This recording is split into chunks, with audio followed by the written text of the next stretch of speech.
ভাই ছোটবেলায় এক সাধু বাবা আমার হাত দিকে কইছিল বড় হওয়ার পর আমি নিচের চুল ফালিয়ে খামু। কথাটা কেমনে কেমনে মিলা গেল দেখেন। বড় হওয়ার পর আমি হলুদ সাংবাদিক হইছি। কিচ্ছু করার নাই, কপালে যদি চুল ফালানো লেখা থাকে তাহলে চুল ফালিয়ে খাইতে হইব। এখন প্রথমে যাবো কেক পট্টিতে, খুব ট্রেন্ডিং এ আছে, নিউজ বানাইলেই লাখ লাখ ভিউ। তারপর যাবো সিজান ভাইয়ের ভাতের হোটেলে, যাই উল্টা পাল্টা প্রশ্ন করবো, সিজান ভাই সেইটা যাইবো ভুলভাল উত্তর দিব, ভিডিও ছাড়লেই ভাইরাল। আর যেহেতু দুপুর হয়ে গেছে, ফ্রিতে গরুর মাংস দিয়ে 1 প্লেট ভাত ছাটিয়ে দিমু, কাম হইলো খাওয়ানো হইলো। কি গো ভাই, এই জায়গায় এত মানুষ কে? কি হইছে এই জায়গায়? ভাই এই জায়গায় একটা লাশ খুন হইছে। ভাই দেখা তো মনে হইতাছে 6-7 বছরের কোনো বাচ্চা। নিউজটা নিয়ে নেবো নাকি? যা বেটা, এটা ট্রেন্ডিং টপিক নাকি? এটা ছাড়লে কি ভিউ হইব? ট্রেন্ডিং টপিক খুঁজ, যেগুলো ছাড়লেই ভাইরাল। তাইলে ভাই কন্টেন্ট ক্রিয়েটর শিবন মিয়া আছে না, ও নাকি ওর মায়েরে ভাত দেয় না, কিন্তু বিরিয়ানি দেয় 3 বেলা। বিরিয়ানি দেয় কাইটা, এই যে ভাত দেয় না, এই জিনিসটারে হাইলাইট করে নিউজ বানাইলে কেমন হয়? এর লিগাই তো আমি তোরে আমার লগে রাখি। হলুদ সাংবাদিক হওয়ার পরে আমরা উল্টা পাল্টা নিউজ বানানি করছি শুরু। এখন থেকে আমি তোর শিষ্য, তুই আমার গুরু। তাইলে চলেন ভাই আগে এই নিউজটাই বানাই।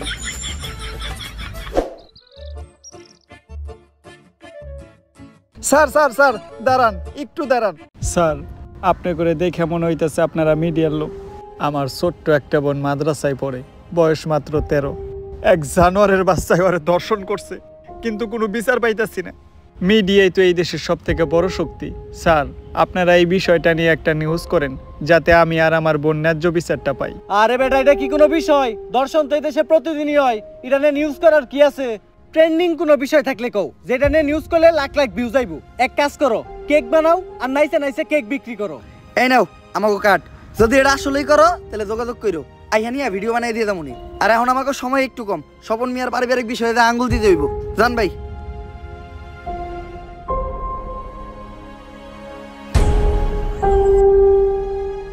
বইনে এক গ্লাস পানি লয় তো।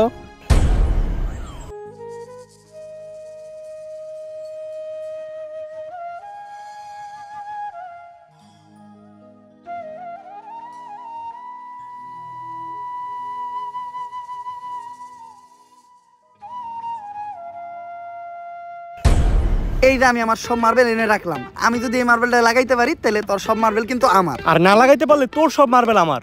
ঠিক আছে? তুই একটু হইরা বয়। কে? তুই যদি অনেই বইয়া থাকস, আমি মার্বেল মারলে এই মার্বেলে না লাগলেও তোর মার্বেলে ঠিকই লেগে যাইব।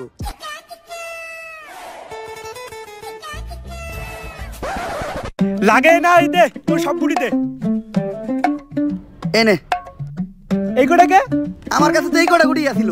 তোরে বিশ্বাস করি না আমি, হাতুড়া তোর পকেট চেক করমু।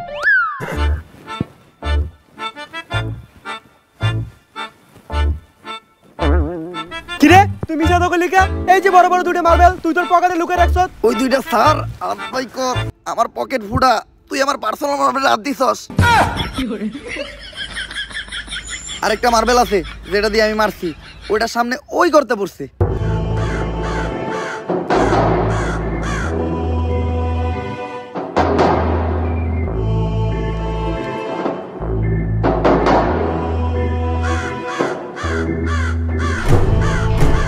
ওই কি রে, আমার হাত আটকে গেছে, ওই তাড়াতাড়ি আয়, আমার এম থেকে ছুটা।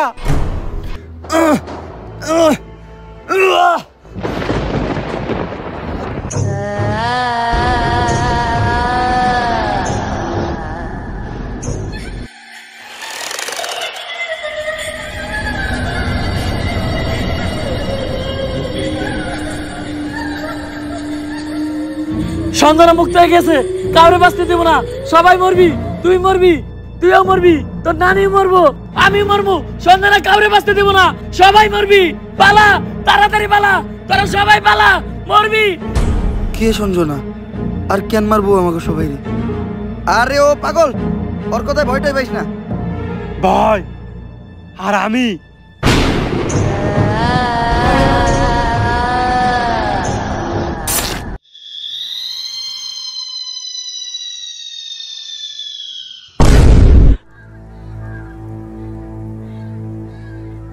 লাশ প্রতিদিন একটা করে খুন হইতেছে। কোন দেশে সহবাস করি আমরা? এই দেশে আমাদের কোনো নিরাপত্তাই নেই। পুলিশ কি করে? গত 1 মাসে 10টারও বেশি লাশ পাওয়া গেছে। সবগুলা লাশই সাংবাদিকের, আর লাশগুলা পাওয়া যাইতেছে অনেক অলৌকিক ভাবে। আমি একটা রহস্যের গন্ধ পাইতাছি। স্যার এটা রহস্যের গন্ধ না, এটা আমার পাদের গন্ধ। সকালবেলা মুলাদে ভাত খাইছি। আর একটা উল্টাপাল্টা কথা কইলে খেতে ফেলে পিছন মেরে দিমু, পাবলিকের সামনে মুখ দেখাইতে পারবি না। লাশটা দেখে যা বুঝতে পারলাম, এইভাবে খুন করা কোনো মানুষের পক্ষে সম্ভব না। আর খালি সাংবাদিকরাই কেন খুন হইব? কানেকশন তো একটা আছে। এই কাজগুলো যে করতেছে ওরে পাইলে ঢুকাই দিয়ে ফুড়ে গেলাম। বস, দোকানের দায়িত্ব আমারই দিন, ফুটাইন আপনি। তোর কইছি না বেশি কথা না কইতে। তুই দেখ লাশের কাছে কোনো সূত্র পাস নাকি।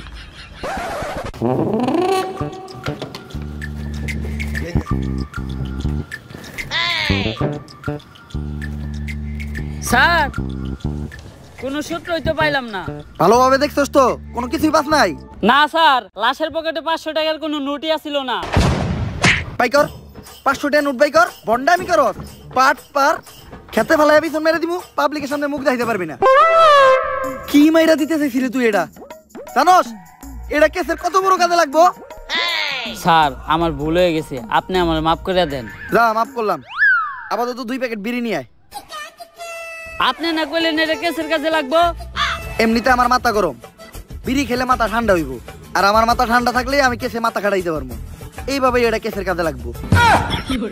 স্যার, যা করলেন জীবনে, উপরে গেলে দিবনে। ঢুকাইয়া দিয়ে ফুড়ে এলাম ওরে তোরে। কি দায়িত্ব পালন করো তোমরা? খুনিরে তাড়াতাড়ি ধরে ব্যবস্থা করো, পুরা দেশ গরম হয়ে রয়েছে। এইভাবে এর আগে কোনো সাংবাদিক খুন হয় নাই। স্যার, খুনগুলো অনেক অলৌকিক ভাবে হইতাছে। এই এরিয়াতে যখনই কোনো সাংবাদিক ঢুকতেছে তখনই ওরা মেরে লাইতাছে, আর কোনো চিহ্নও রাখতেছে না। স্যার, এই যে আপনার বিড়ি। আর বাকি যেটি আবার চড়ি টেহা বাচ্ছে উল্টা, আরো আমার 80 টাকা ভরার লাগছে। আমার 80 টাকা দেন। এত টিয়া লাগলো কে? স্যার, বিড়ির দাম বাড়ছে। ল দোকানদারে যাই দিগামু। আরে স্যার, আমি তো মজা করছি। বিড়ি কিনছে 80 টাকা দেয়া, এই যে আপনার 420 টাকা বাড়ছে। বাট পার ঢুকাইয়া দিয়ে ফুড়ে এলাম। আরে বেটা, ফাও পেচাল বাদ দিয়ে খুনিরে কেমনে ধরা যায় ওইটা চিন্তা কর। স্যার, খুনিরে ধরার বুদ্ধি একটা আমার কাছে আছে।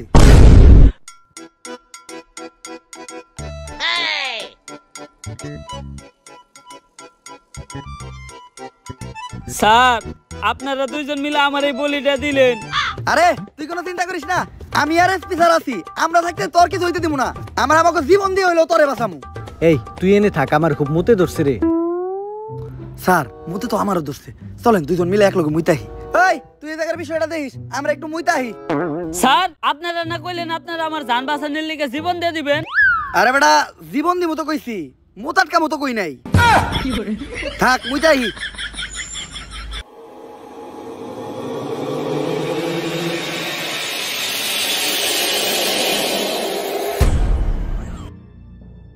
আরে এই জায়গায় তো কেউ নাই, তাইলে আমার কান ধার দিল কেরা? ভূত আইলো নাকি? আরে না, ভূত বলতে কিছু নাই।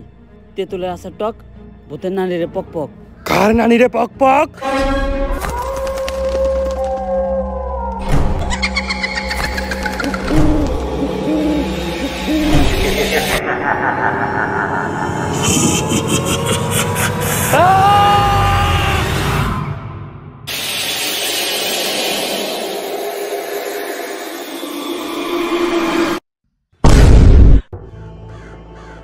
ওকেরা আর আমাকে কনস্টেবল কই? নিয়ে গেছে, সঞ্জনারে নিয়ে গেছে।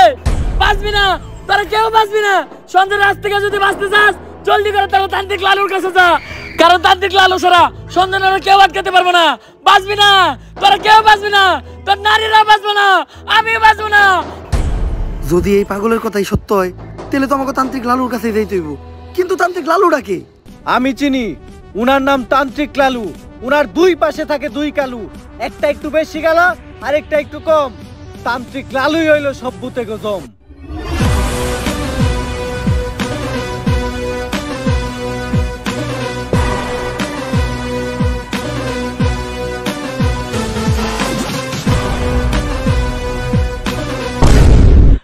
লালু ভাই, আমাকে নিয়ে যে বন্ডামি শুরু করলেন, সত্যি সত্যি যদি কোনোদিন ভূত তারা লাগে, তাহলে কি আপনি পারবেন? হন, আমি যখন থেকে ভূত তারাই, তখন থেকে তোর পাখিও খারায় না। তারপরেও ভাই, এই ভন্ডামি আর কতদিন? বাংলাদেশের মানুষ খায় ততদিন।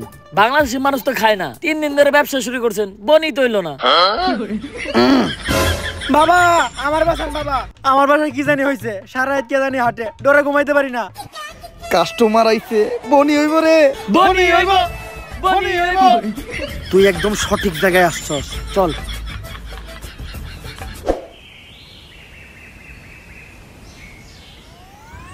বাট তুই ঠিকই কইছিলি, তোর এই বাড়িতে কিছু একটা আছে, আমি সিগন্যাল পাইতাছি।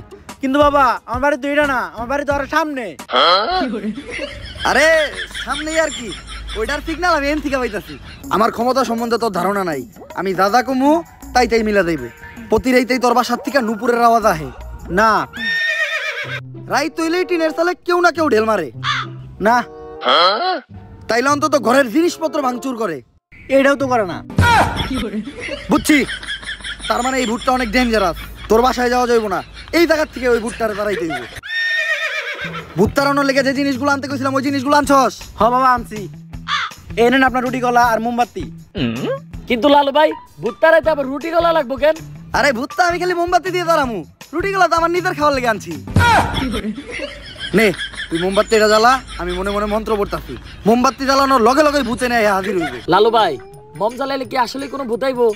হন, আমি যে সময় থেকে মোম জ্বালাইয়া ভূতানি ওই সময় তোর পাখিও খারায় না, কথা না কয়ে মোম জ্বালা।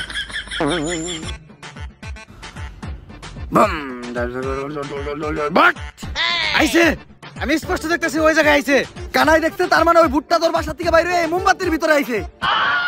আরে ও তো কানা, ও তো মানুষই ঠিক মতো চোখে দেয় না, ও আবার ভূত দেখলে কেমনে? ছোটবেলায় মুরব্বীরা কইতো হনত নাই, বুবা প্রাণীরা ভূত জিন দেখতে পায়, কিন্তু ও তো বুবা না, ও তো কানা। এই দামুকা ভূত তারামু না, এই ভূত তোর ধ্বংস করে লাইব। বাট বন্ধ হালার করে হালা, কানকে বন্ধমি করো, কার লোকে বন্ধমি করতে আইছস? তো করে নিয়ে লাগে আর একবার নাকি? কপাল ভালো, ও খালি তগরে মারছে, আমার গায়ে যদি ও হাত দিত ও বচ্চ হয়ে যাইত। আপনার গায়ে তো হাত দেয় নাই, কিন্তু জুতা দিয়ে বাড়ি ঠিকই দিছে। আমার বড় দোয়া লাগে গেছে, ওর ধ্বংস আমি খুব নিকটে দেখতাছি। থাক লালু ভাই বয়ান দেন না, মানুষ না জানুক, আমরা তো জানি আপনি ভণ্ড। তাহলে এখন আমরা কই যাইতেছি ভাই? নতুন মুরগি খুঁজতে। আপনি কি আসলে আবার নতুন মুরগি খুঁজে বের করতে পারবেন?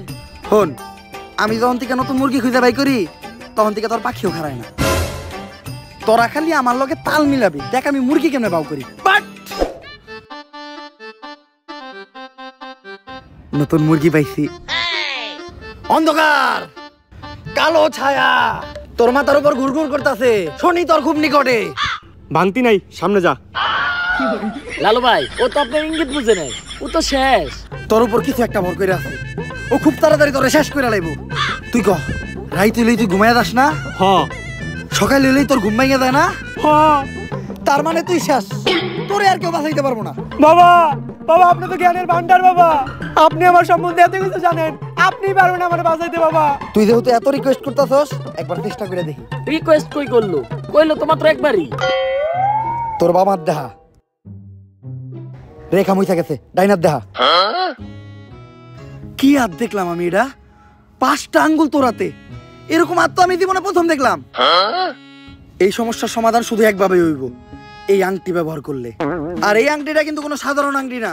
কোন থেকে জানি এই আংটিটা আনছিলাম? গুলিস্তান থেকে আনছিলেন, দেখে বেচতেছিল 15 টাকা পিস। হিমালয়ের পুরাই থাকা মায়াবী পাথর দিয়ে এই আংটিটা বানানো। নে তোর সব সমস্যার সমাধান। আপনি আমারে বাঁচাইলেন বাবা। এখন বাবারে খুশি কর, তাই আনিমু না, তোর দাবার লাগে দে। জয় বাবার জয়, জয় বাবার জয়। ভাই আংটি কিনছিলেন 15 টাকা দিয়ে, দিয়ে গেল মাত্র 5 টাকা, 10 টাকা লস। আর এতক্ষণ পেশাল চাপারছিলেন সব ফাও। আপনি তো ব্যবসা বুঝেন না। হন, আমি যখন থেকে ব্যবসা বুঝি তখন থেকে তোর পাখিও খারায় না। ব্যবসায় লাভ লস আছে,